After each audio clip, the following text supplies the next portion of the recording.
오늘 해주시는 말씀은 마태복음 15장 21절에서 28절 말씀입니다. 제가 봉독해 올리겠습니다.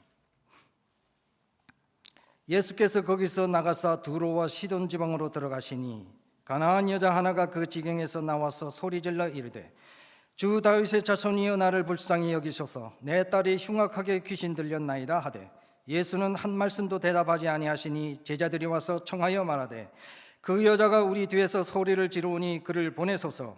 예수께서 대답하여 이르시되 나는 이스라엘 집에 잃어버린 양 외에는 다른 데로 보내심을 받지 아니하였노라 하시니 여자가 와서 예수께 절하며 이르되 주여 저를 도우소서.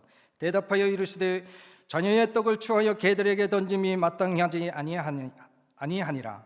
여자가 이르되 주여 올소이다마는 개들도 제 주인의 상에서 떨어지는 부스러기를 먹나이다 하니 이에 예수께서 대답하여 이르시되 여자여 내 믿음이 크도다 내 소원대로 되리라 하시니 그때로부터 그의 딸이 나으니라. 아멘. 이상 하나님의 말씀입니다. 이제 우리 이규현 목사님께서 나오셔서 개들에게 던짐이 마땅치 아니하니라 라고 하는 제목으로 말씀 선포해 주실 때 큰 은혜 받으시기를 바랍니다.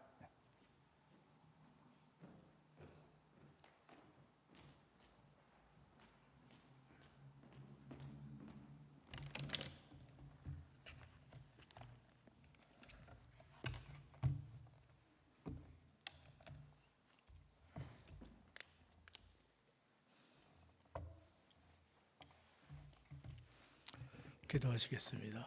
귀하신 주님 감사드립니다. 오늘도 주께 예배드리며 주의 말씀 앞에 우리가 있습니다. 주님 말씀하옵소서.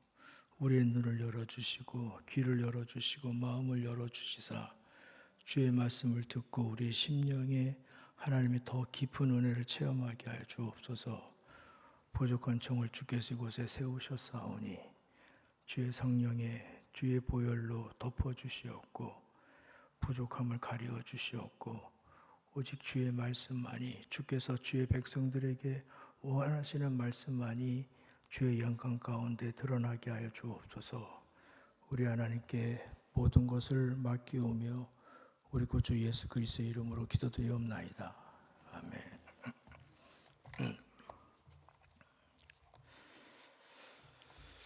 어떤 교회에서 평신도 리더로서 충성하였고 회사에서 신회를 조직해서 그 신회를 리더했던 사람이 있었습니다. 어느 날 그의 아내가 암 진단을 받았습니다. 그러나 그 사람은 하나님께서 그의 아내를 치료해 주실 것이라고 믿었고 그 믿음에 대해서는 손톱만큼도 의심이 없었다고 합니다. 병원에서 치료를 하는 중에 그 아내의 이제 마지막이 약 3개월 정도 남았을 때에 병원에서 그 남자에게 그 마약성 진통제를 한 묶음을 주더라는 겁니다. 그러면서 말하기를 이제 그 아내가 너무나도 고통스러워서 언제든지 원하면 마음껏 그것을 주라고 그렇게 얘기를 하더라는 겁니다. 그리고 아내가 원하는 것을 해주고 원하는 데 가고 싶으면 가고 먹고 싶으면 먹이라고 그렇게 얘기를 했습니다. 근데 이 사람은 그 진통제를 먹인다는 것이 하나님께서 자기 아내를 치료해 준다는 것에 대하여서 불신하는 것이라고 믿지 못하는 것이라고 생각하고 아내가 아무리 고통스러워하도 진통제를 주지 않았습니다. 그러면서 3개월이 지났습니다. 아내는 하나님 곁으로 가게 되었습니다. 이 사람은 하나님과 목사님에 대하여서 너무나도 분노하였습니다. 교회에 와서 그 분노 때문에 그리고 아내에 대한 미안함 때문에 행패를 부렸습니다. 그리고 다시는 신앙생활을 하지 않겠다고 결심을 했습니다. 여러분은 신앙생활을 하면서 하나님께 실망하고 분노해 본 적은 없습니까? 신앙생활을 하다 보면 하나님께 대한 기대와 믿음이 무너질 때가 있습니다. 특히 침묵하고 계시는 하나님에게 실망을 합니다. 힘들고 절망스러운 상황에서 죽을 것 같다 하나님께 부르짖으며 매달려 봅니다. 그러나 때로는 그 기도가 허공에서 사라지는 메아리와 같다는 생각이 듭니다. 그래서 소용이 없다는 생각이 들고 실망하여 기도를 멈추게 됩니다. 하나님께서는 나를 위하여 아무 일도 행하지 않는다는 생각이 듭니다. 이럴 때 우리들은 의문을 갖게 됩니다. 내가 무엇을 잘못했나? 나의 신앙에 어떤 문제는 있는가? 하나님은 나를 사랑하지 않는가? 하나님은 나에게 관심이 없는 것일까? 더 나아가 하나님은 없는 것이 아닐까? 이렇게 우리는 하나님께 실망을 합니다. 우리는 오늘 본문에서 한 여인을 보게 됩니다. 이 여인은 본문에서 가나안 여인이라고 그렇게 말하고 있습니다. 마가는 이 여인을 수로보니게아 여인이라고 그렇게 소개하고 있습니다. 수로보니게아 지역은 이스라엘 땅이 아닙니다. 이스라엘에서 북쪽에 있는 그런 그 이방 지역, 가나안 지역에 있는 곳입니다. 이 여인에게는 귀신 들린 딸이 있습니다. 귀신 때문에 그녀와 그녀의 딸은 크게 고통스러웠습니다. 그런데 이 여인이 예수님께서 바로 자기가 거하고 있는 두로와 시돈 지역에 오신다는 얘기를 들었습니다. 여러분, 사실 유대인이 그 이방 땅에 온다는 것은 흔한 일이 아니었습니다. 그래서 이 여인은 예수님을 만나기 위하여서 불이 나게 예수님에게 찾아왔습니다. 그리고 간청을 합니다. 주 다윗의 자손이여, 나를 불쌍히 여기소서. 내 딸이 흉악하게 귀신 들렸나이다. 그 여인의 간청은 아주 간절하였습니다. 여러분, 오늘 성경의 22절에 보면 이런 얘기가 있습니다. 가나안 여자 하나가 그 지경에서 나와서 소리질러 이르되, 여기서 소리질렀다는 말은 그 헬라어로, 이 성경 원어로 보면 에크라젠이라고 합니다. 이것은 바로 뭐냐면 계속해서 쉬지 않고 반복하여서 소리 질렀다는 것이죠. 그러니까 한 번 예수님에게 외쳤던 것이 아니라 계속해서 예수님에게 간청했다는 것입니다. 그러나 예수님께서는 그녀의 간청을 무시하고 아무런 말씀도 하지 않으셨습니다. 그녀는 다시 예수님께 계속해서 소리 지릅니다. 23절에 보면 이렇게 이야기하고 있습니다. 예수는 한 말씀도 대답하지 아니하시니 제자들이 와서 청하여 말하되 그 여자가 우리 뒤에서 소리를 지르니 그를 보내소서.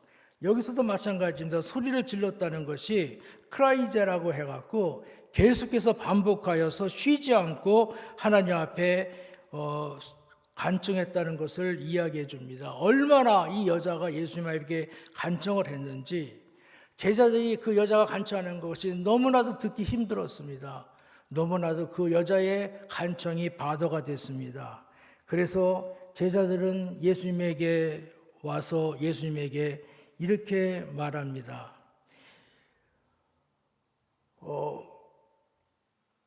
23절에요. 제자들이 와서 청하여 말하되 그 여자가 우리에게 소리를 지르니 그를 보내소서. 여기서 그를 보내소서라는 것은 그 여자가 너무나도 지금 우리를 귀찮게 합니다. 너무나도 성가시니까 예수님 그냥 보내라는 것은 그냥 쫓아보내라는 말이 아닙니다. 빨리 고쳐서 그냥 보내버리십시다. 이런 거예요.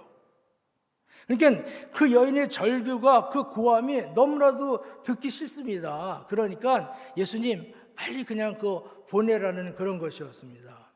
그때 24절에 보면 예수께서 대답하여 이르시되 나는 이스라엘 집에 잃어버린 양 외에는 다른 데로 보내심을 받지 아니하였노라 하셨습니다. 그리고 26절에 보면 예수님께서 굉장히 충격적인 말씀을 하시는데 대답하여 이르시되 자녀의 떡을 취하여 개들에게 던짐이 마땅치 아니하니라.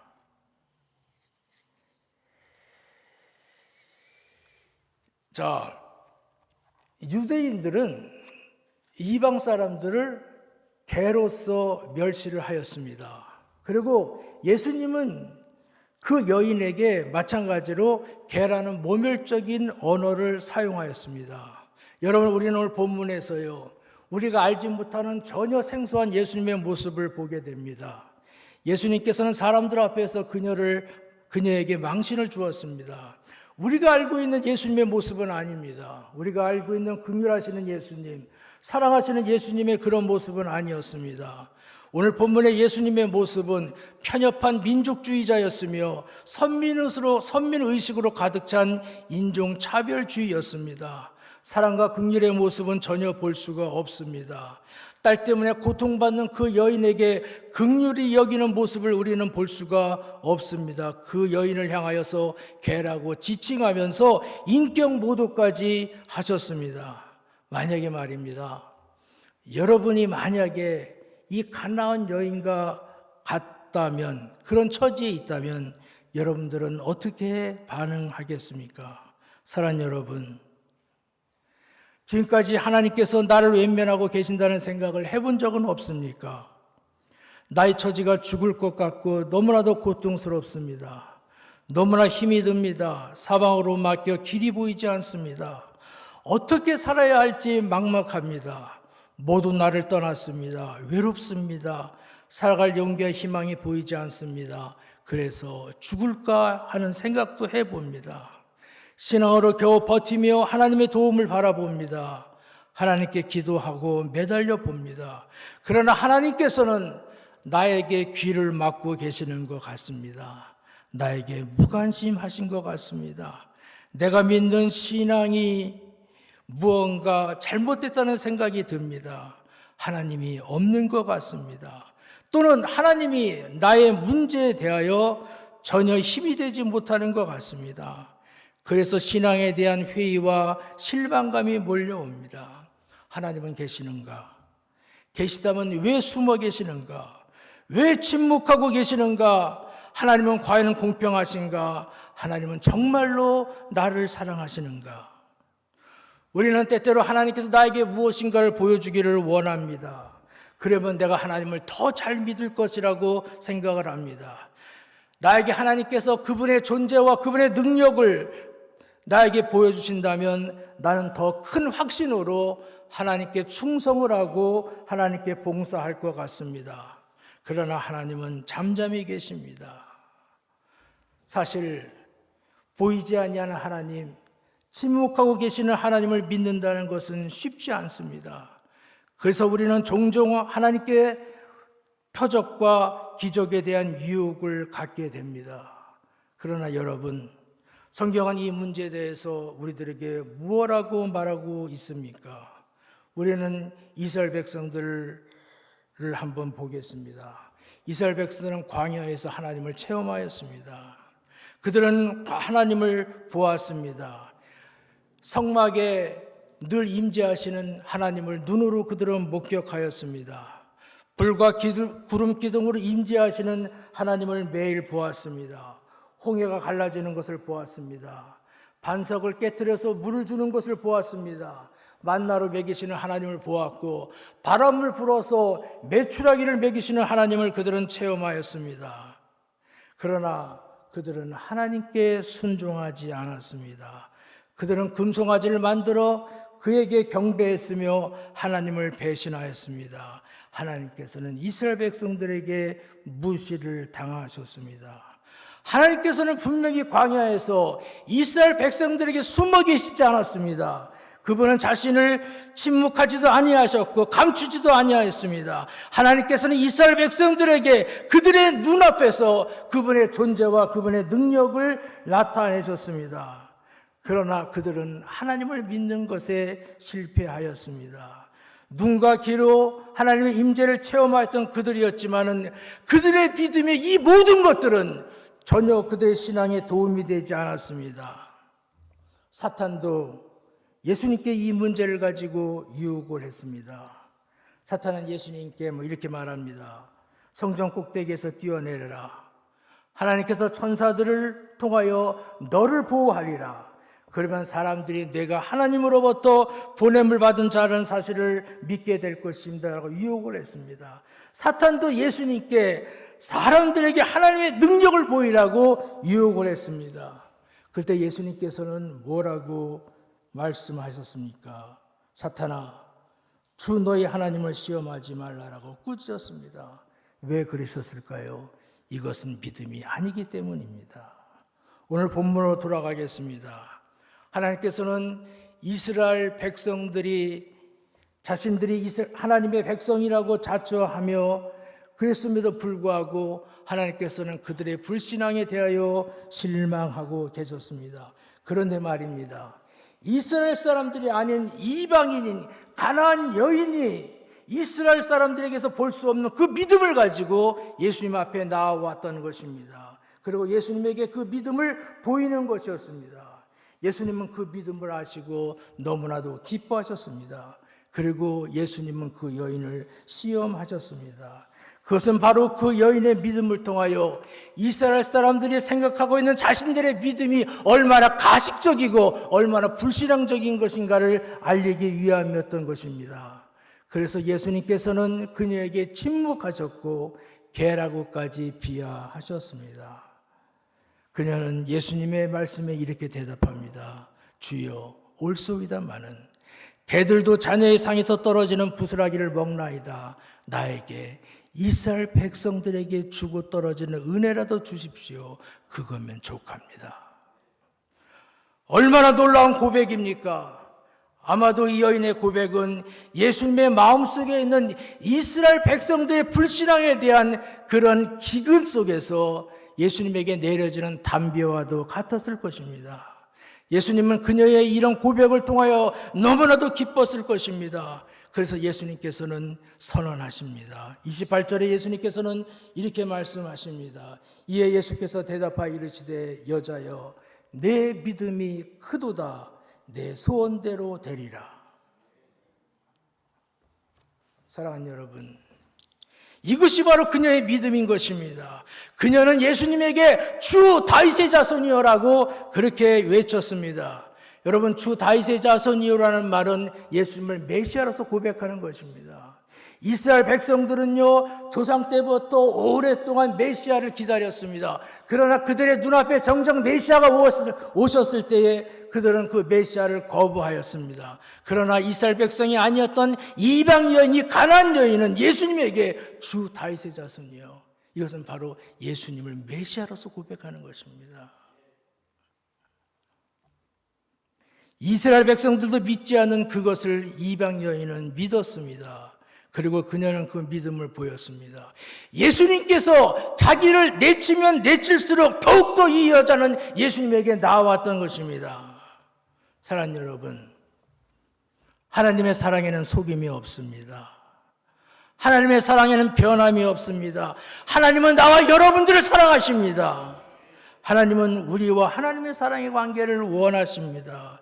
이 관계는 바로 믿음을 통하여서 되어지는 것입니다. 여러분들은 하나님에게 그 믿음을 어떻게 보이시겠습니까?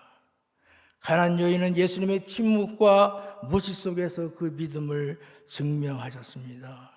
우리 주님께서는 그 여인을 통하여 영광을 받으셨습니다.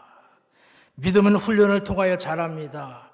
믿음은 고난을 통하여 성장합니다. 예수님의 침묵은 이스라엘 백성들에게 믿음이 무엇인가를 보이셨던 것입니다.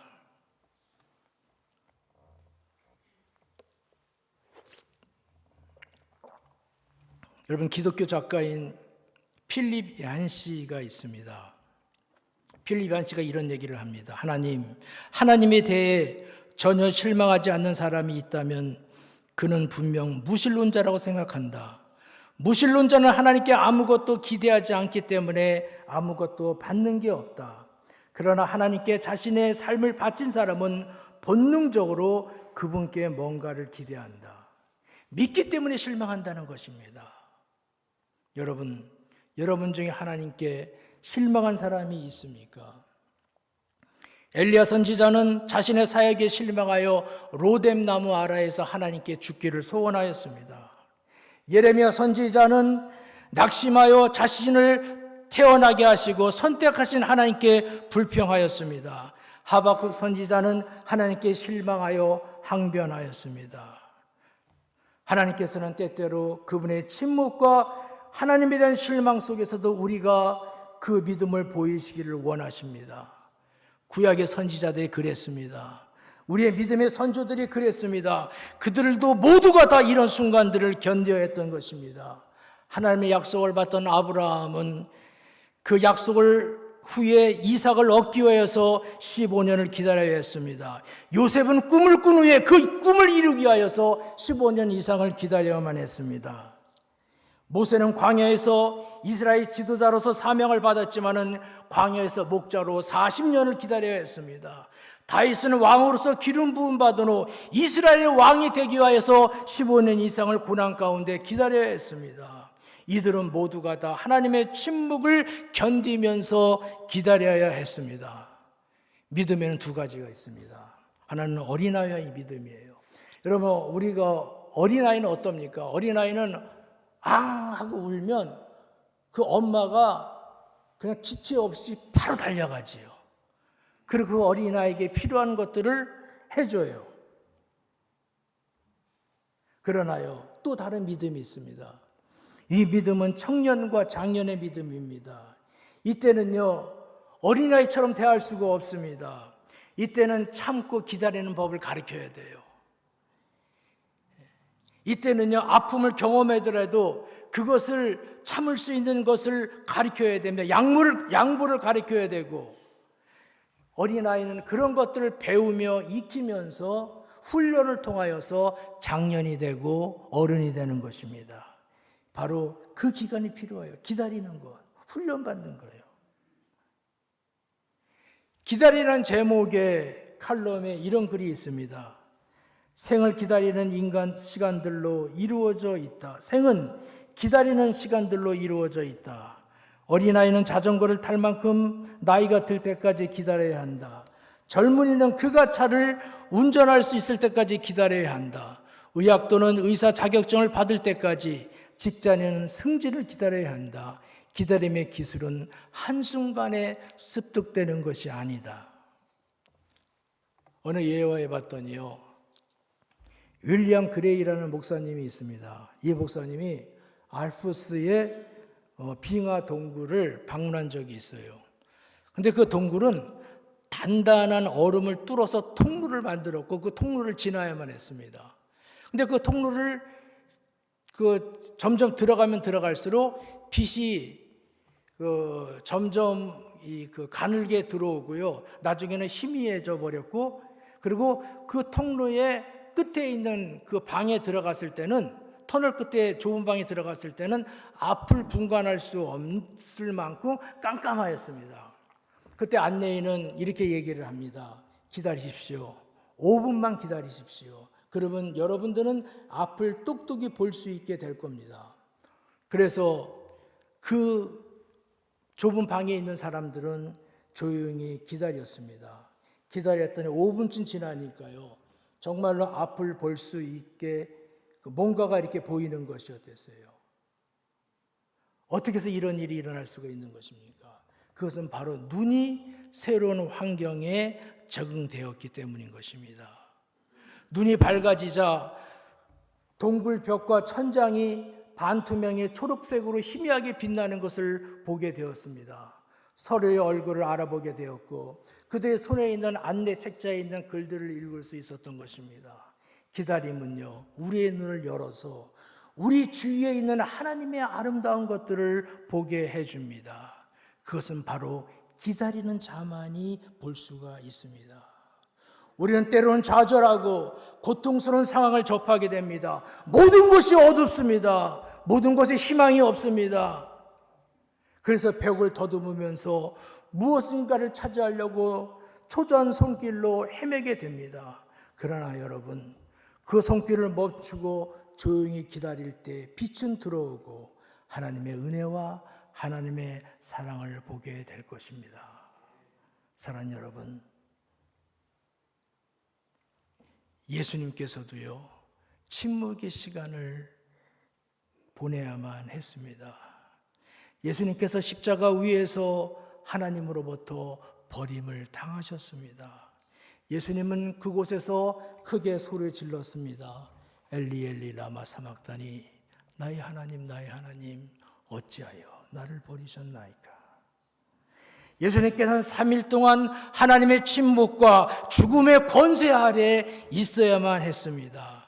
그러나 그 침묵의 시간이 지나고 기다렸더니 부활의 영광을 통하여 우리의 생명과 우리의 주와 우리의 구원자가 되셨던 것입니다. 욥은 말합니다. 내가 앞으로 가도 그가 아니 계시고 뒤로 가도 보이지 아니하며 그가 왼쪽에서 일하시나 내가 만날 수 없고 그가 오른쪽으로 돌이키시나 배울 수 없구나. 그러나 내가 가는 길을 그가 아시나니 그가 나를 단련시킨 후에는 내가 순금같이 되어 나오리라. 이 힘없고 불쌍한 가난한 여인에게서 우리는 무엇을 배웁니까? 하나님께 실망하셨습니까? 신앙생활 하면서 너무나도 어렵고 그래서 절망감이 여러분의 몸을 감쌉니까? 그러나 여러분, 하나님은 살아계십니다. 하나님은 우리를 사랑하십니다. 그분의 약속은 변함이 없으며 우리에게 향한 그분의 약속은 절대로 파기하지 않습니다. 믿음으로 나아가시기 바랍니다. 믿음으로 여러분의 믿음을 하나님께 보이시기를 바랍니다.